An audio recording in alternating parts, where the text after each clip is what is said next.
ఈ పడిగాపులు కాయలేక చచ్చిపోతున్న కాళ్ళు లేని దాన్ని ఎవరికైనా అంతే కదా ఇంటికి తీసుకొచ్చి ఇచ్చే వాళ్ళకి ఇట్లా అన్యాయం చేస్తే ఏమైనా బాగుందా?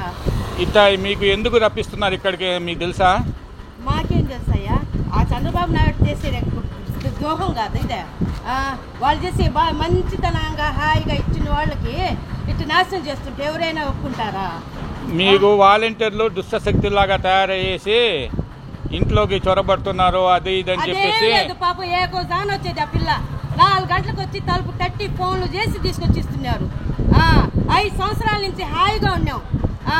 ఒక్కరు కూడా బయటకు వచ్చేది కాదు, ఒక్కరు కూడా ఇది చేసేది కాదు. హాయిగా ఇంటికి తీసుకొచ్చి తలుపు తట్టి ఇచ్చేది. వారింట్లో పేరు పెట్టడానికే లేదు.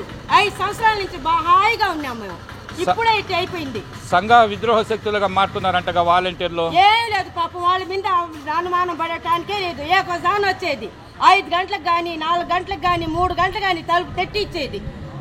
ఆ విధంగా సంఘ విద్రోహ శక్తులుగా తయారవుతున్నారు అని చెప్పేసి చంద్రబాబు నాయుడు, టీడీపీ ప్రభుత్వం, నిమ్మగడ్డ ప్రసాద్ అని వీళ్ళందరూ ఎలక్షన్ కమిషన్ దగ్గర పోయేసి ఈ వృద్ధులు వికలాంగులకి వాలంటీర్లు పంచగుర్దు పెన్షన్ అనేసి ఈ విధంగా చేశారు. దానిపై మీ అభిప్రాయం? కావాలి కానీ ఆ వారింట్లో పని ఏమీ లేదు.